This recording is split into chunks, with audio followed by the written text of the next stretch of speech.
Hey YouTube, in today's video we're going down to the former Rocky Glen Park in MOOSIC, PA. We're going to see what's left down there and maybe tell a couple stories. See you when we get there.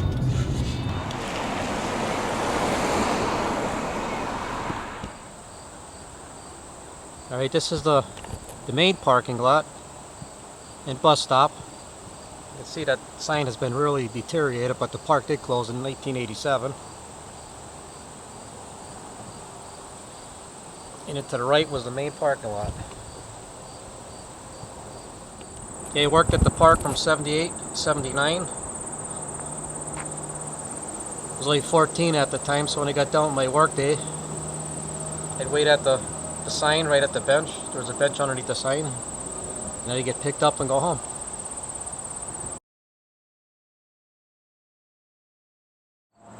I still have a sign standing that says Rocky Glen Park.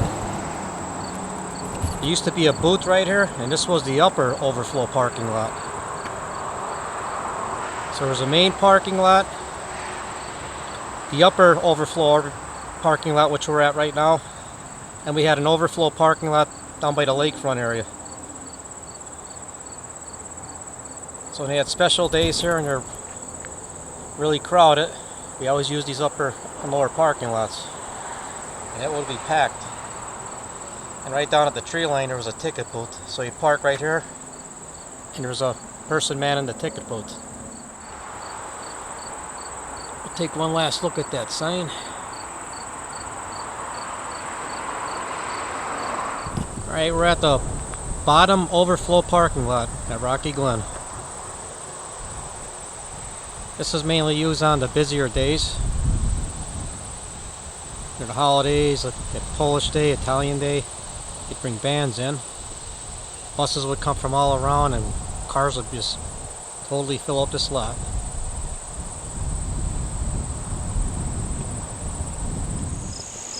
Alright, that big retaining wall on the other side, that's where the kiddie rides would have been. Off to the right, the public bathrooms, the Heyday, which was an old ride, and the bumper cars were up there. If you look straight ahead, that goes right into the park, but it would bear to the right a little bit and go up towards Montage, because that's the lower line bed.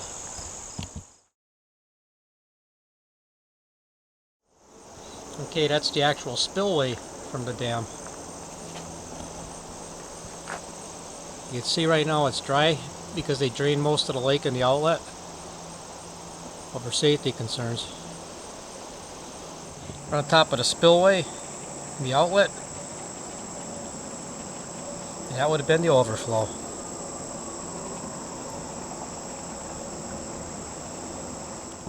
This is always a favorite swimming hole. Even when the park was open, there's always somebody down here. If they weren't swimming, they're fishing. I mean, there's pickerel, perch, panfish, a lot of stuff in here, and they're probably the biggest snapping turtles you've ever seen. And on the other side of that center block wall, like I said, public restrooms, more prominently the bumper cars. I do have a photo when that burned back in the early 90s, and I will include it in the video. Straight ahead is the original lower line bed, and just a little bit to the left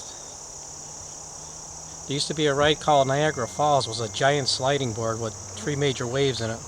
They called it Niagara Falls. Then when I did work here, I worked here 78 and 79, and then briefly in 82 when I graduated high school. And I remember coming down the park at midnight, and there used to be Buck Young's Wild Animal Safari, and you could hear the lions would be roaring at night, and they were loud, it was bassy, put a chill up your spine, because you'd be alone. All you hear is the loud roars, and that was right off to the right. More retaining wall.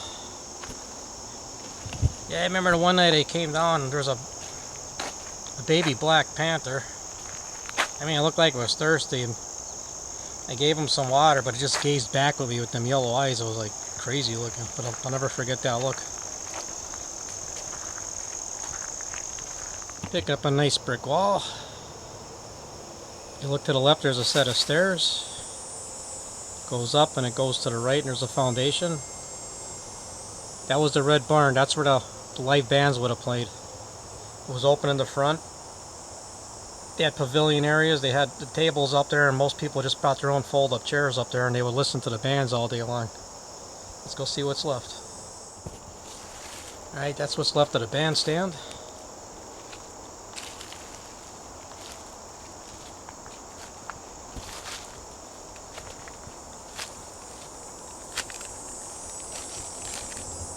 Here's the wooden deck.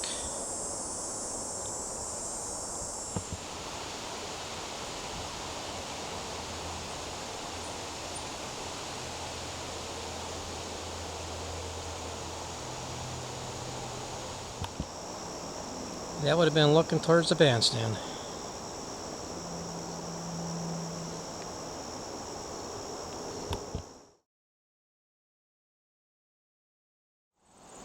Alright, we're lakefront right now. There's still water in the lake, but it's not as high as it normally would be.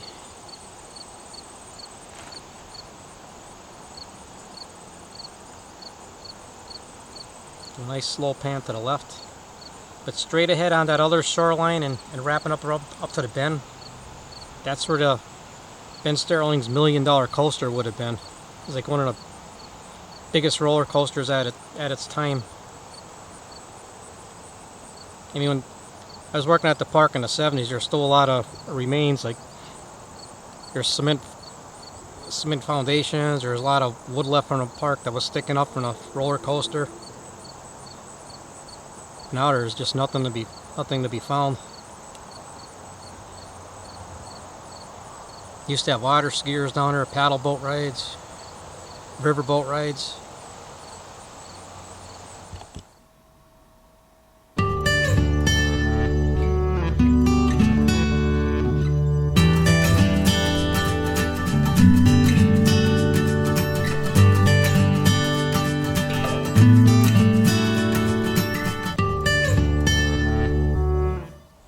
There's a nice view looking at the water.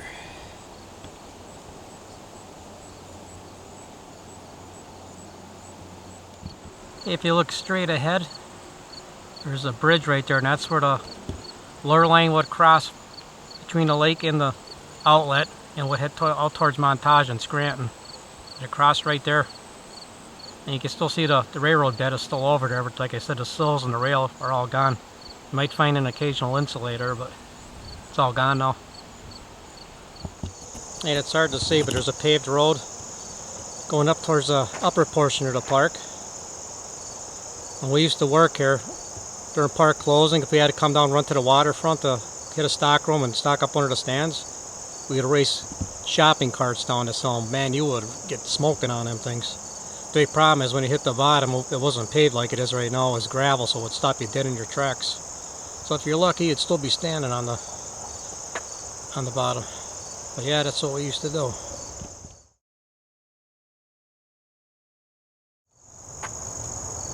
A small portion, one of the foundations on the bottom.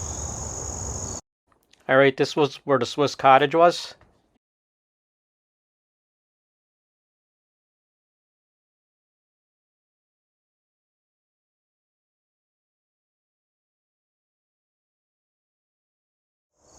But that's about all that remains of it after the fires. They were still on the lakefront. Right now it's paved. When we worked in the park back in the 70s, the lower 80s, it was an all gravel area up in here. To the left was like a gift shop, a chicken hut. There was a bank. There was a jailhouse. On the right was a Silver Dollar Saloon. And on the right of that was a bank, and they used to actually stage cowboys doing a bank robbery. They would actually use real guns, 12 gauges and 45 long Colts, and fire blanks out of them. In a few minutes I'll show you some of the blanks that they picked up from the gunfights.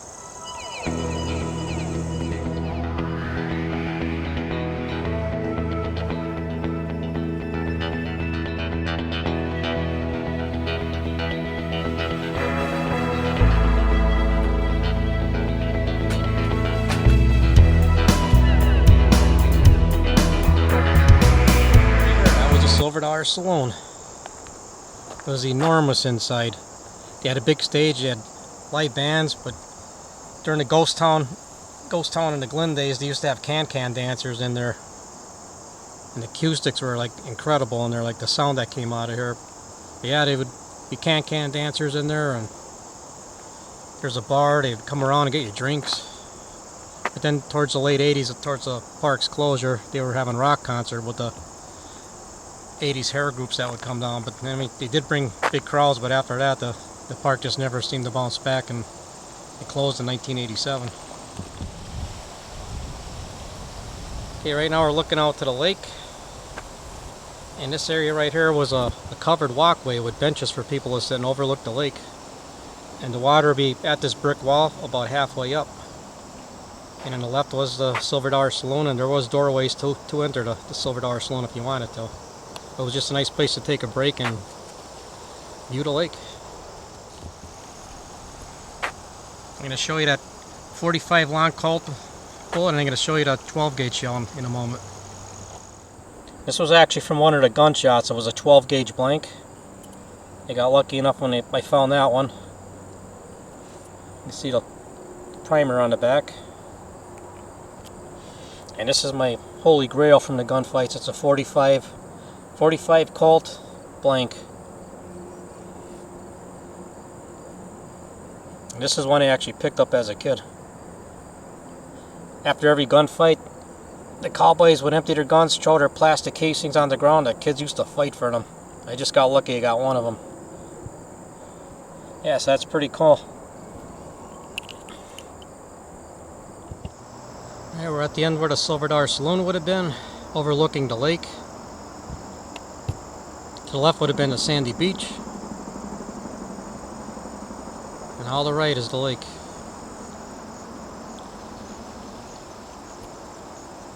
Man, it's got a decent amount of water in it.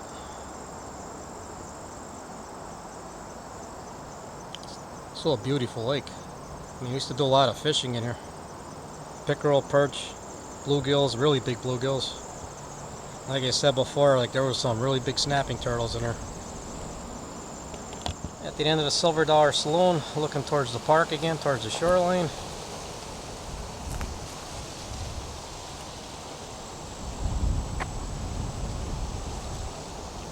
Right, that big open area is where the saloon would have been.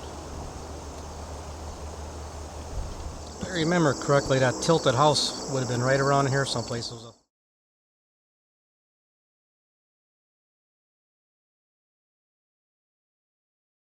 was so cool.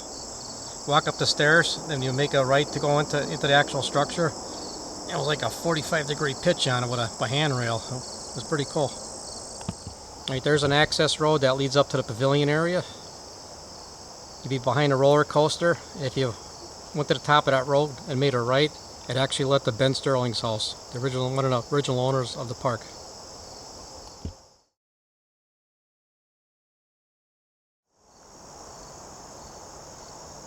Alright, we're looking at the lakefront from the sandy beach. This was the main swimming area. They had it fenced out so you could only go so deep.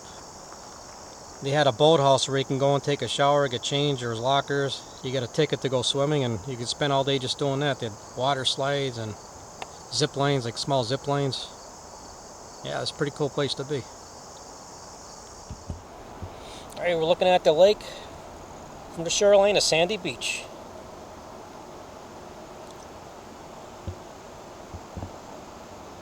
Beautiful day out today.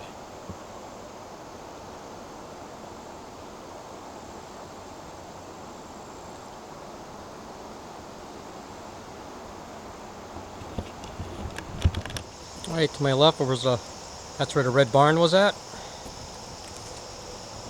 This is the incline going back up towards the park. But what I do remember from all these buildings when you're back in the early 70s, when they were built for Ghost Town Park, Ghost Town in the Glen, there's a smell of aromatic cedar. It was like the sweetest smelling wood. Like I can always remember that smell. And when I worked here in 78 and 79, I'd be in one of the stands late at night. I always remember the park closure. It'd be 11:15. It's now 11:15. The park closes in 15 minutes. And the music they played was always Herb Alpert and the Tijuana Brass. I could still hear that music in my head because all summer that's all we listened to was Herb Alpert. Cement sofas are still here. Somebody still has a fireplace.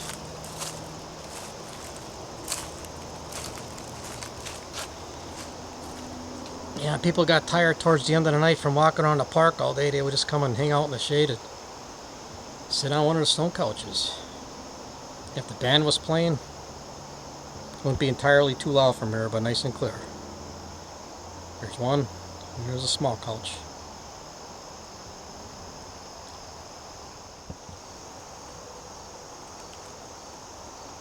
Two smaller rock chairs.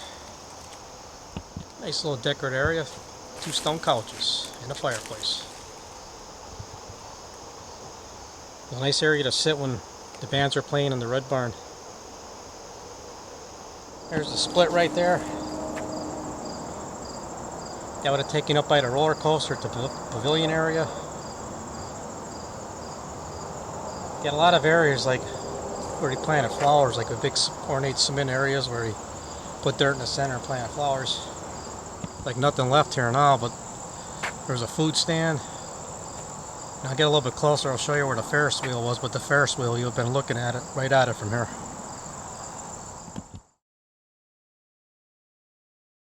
That was a little stand area, and it was run by an old timer named Grinky. It was one of them stands where the guy would guess your weight, sit in a chair, it was like spring loaded. He would guess your weight.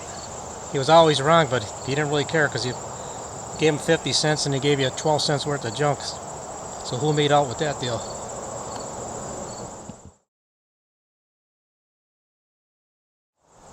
Yeah, back in the day up there, that was a stand called Water Float.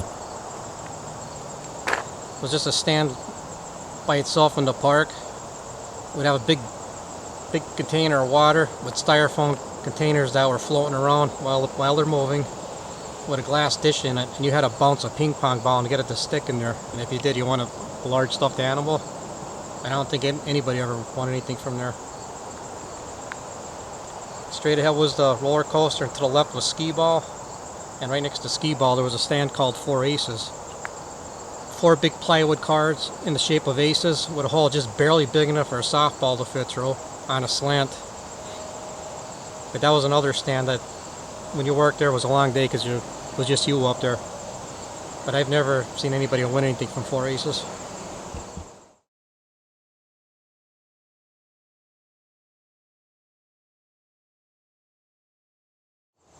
Yeah, 4 Aces was one of the harder games. Very few winners. Right in this area, the carousel was someplace. Hand-carved carousel, covered carousel, was actually beautiful. It had Indians and horses and elephants and giraffes. I think they sold it for $1 million. I'm not sure where it went, but if somebody knows, comment below because I'd love to see a picture of that again.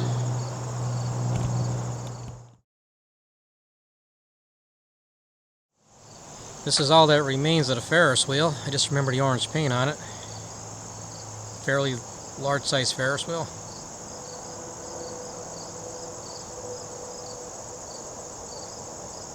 I remember flying out of the Wilkes-Barre Scranton Airport because I used to take flying lessons. You could always see the Ferris wheel when we took off. No, not even a trace. Just that orange foundation right there with a pipe sticking out. That is it.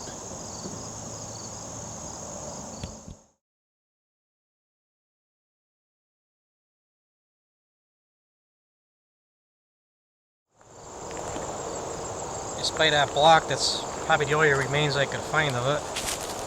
That was from the Sky Ride. It had a major area of entry that was right here. They had a ramp going up and a ramp coming down on the other side. And it would go from one end of the park all the way to the parking lot, almost out to the road. But yeah, that was where the Sky Ride was. And at least 3 times a season during the summer, the Sky Ride would stop. And the fire department would have to come up and rescue the occupants because they'd be stuck up there because they couldn't get power going. But that did happen a few times when they worked here. But yeah, that's where it was.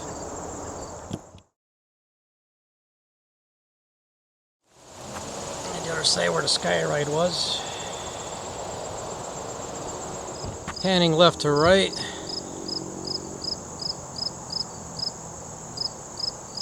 There was a ride that used to be called a whip in there. Then you remember the men's room and the ladies' room was down that way, and then to the right was my favorite, the bumper cars. That bumper car's burned in the early 90s, and I do have a picture of it while it's on fire, and I'm gonna put that on the video somewhere for you guys to see that. But that would have been right in that area.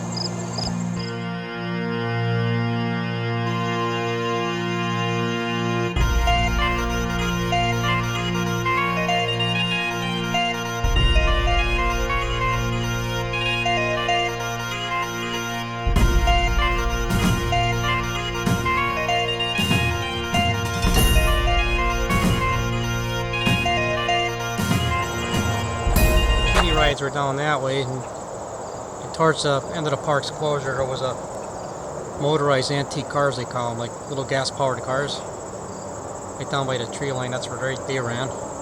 Just recognize this area. This was an entryway to the back of the arcade, and that's where I worked. And at the end of the video I'm going to show you something I have from when I worked in the arcade. Yeah, it was me and Elwood. We used to work in the arcade. Get there early in the morning, and we worked till 11 o'clock at night. They give us $100 worth of quarters, and me and Elwood would just walk all day. You got a 15-minute break after 8 hours, and that was it. They didn't want no smoking, no drinking. Me and Elwood used to have a good time in there. A lot of machines were old in there from the 50s. The newest pinball machines were from the 70s, and the only one that I can remember the name was Flash. You had Pong. I mean, there's a lot of older games in there, like airplanes with little wires still connected to them. One, you're a submarine captain trying to sink like Nazi U-boats, but it was just today's standard. They would never hold a stick up to them to modern video games. Yeah, I believe we are in the arcade though. Here's the round section towards the back, as I remember walking through here.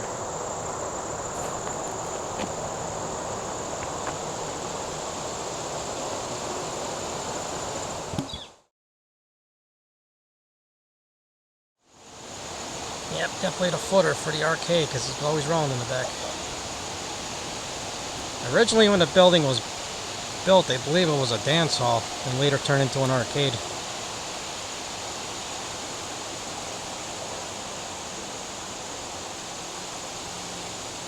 Yeah, I worked for Active Amusements, 78, 79, $1.75, $1.85 an hour.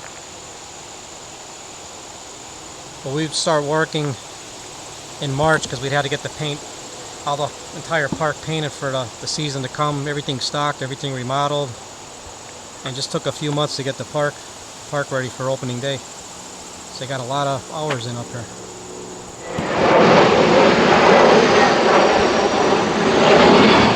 Yeah, in the arcade, towards the weekend, me and Penny, we would have to go around with a shopping cart, read the meters on the machines and take all the quarters out. We'd fill a shopping cart up with quarters. And we used to take the quarters up to the bank. You had a 70s cruiser. It was actually sparks coming from the back end because there was so much weight with quarters on it. Alright, there's not much left to it right now, but that's the main parking lot. The parking lot in the center, and that's the way you would have entered the park.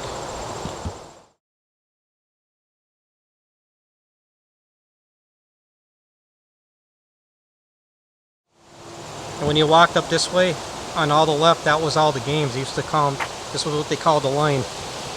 On the right hand side was the arcade. The first game on the left was Cat Rack. That's the game where you got 3 balls for 50 cents and you had to knock 3 cats down and you won a prize. Next to that was Ring Toss.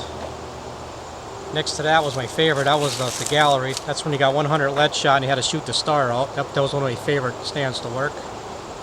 The basketball game was up there, and there was, they called milk can. It was an old 5-gallon milk can with a hole just big enough for a softball to fit through. I wouldn't say the games were impossible, but your chances of winning was very slim.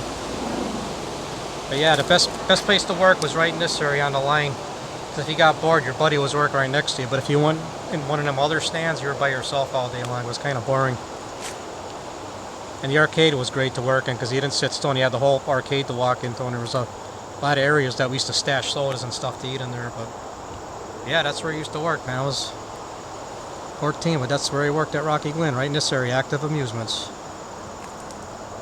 The best part is at 11 o'clock when the park would close, the manager would go down the road at Londo's bar, pick up some St. Pauli gear or Heineken's. He always bought the best of the best, and we'd wait for the trucks to come in, drink a couple beers every night, and stock the stands back up with stuffed animals, and do it all again the next day until the park closed. And when the park did close, we had a big celebration party. He opened up the arcade, turned all the machines on, and had it catered so he could drink and eat all night long and play whatever game he wanted.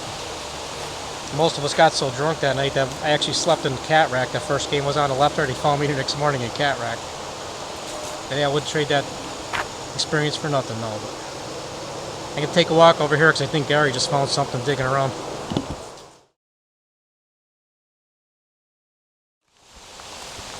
What was that, Gary? I can't believe how bad they destroyed this place. I mean, you used to come in here as a kid too, right? All the time. What was your favorite part of the park? Oh, the whole park? I spend the whole weekend here. I used to chain my little dirt bike to the fence out there and come in. Nice. Alright, a while back, Gary was exploring and were you metal detecting back here? Yeah. Well, show us what you found and where you found it. Right along this wall here. Oh, this one. It's not in the best shape, but. What is it? It's an old Rocky Glen token. Oh, that's cool. That one's in pretty rough shape. This one's a little better though. Did you get that one up there, or was that the Lakefront? Yeah, this was down the bottom of the hill. I found this one. What's it say on the other side? Say Rocky Glen or Ghost Town? Rocky Glen. It's Rocky Glen, be the older one, because in the 70s it was Ghost Town. They're still here. Bob also found a lot down by the lake when they drained it. Yeah, Bob always has luck with that. Yeah, we got to come back. We found like 15 in one day. Wow. But there was like 20 guys down there metal detecting all the shore line. Yeah, we'll get back down there. Yeah, one last story I got with my older brother. Me and him were working at the park. He just got his driver's license. The boss let him take an old pickup truck down here. But the only problem was it was a 3-speed on the column. So he came down here and he went to put the car in reverse and he put her in forward and he hit one of the street pole down here. It was funny. So he christened the truck and christened the park that day.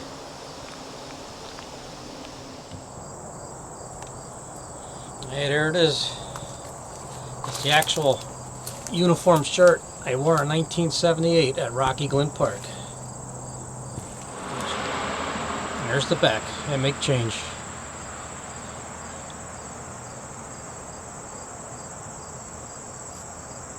See you in the next video.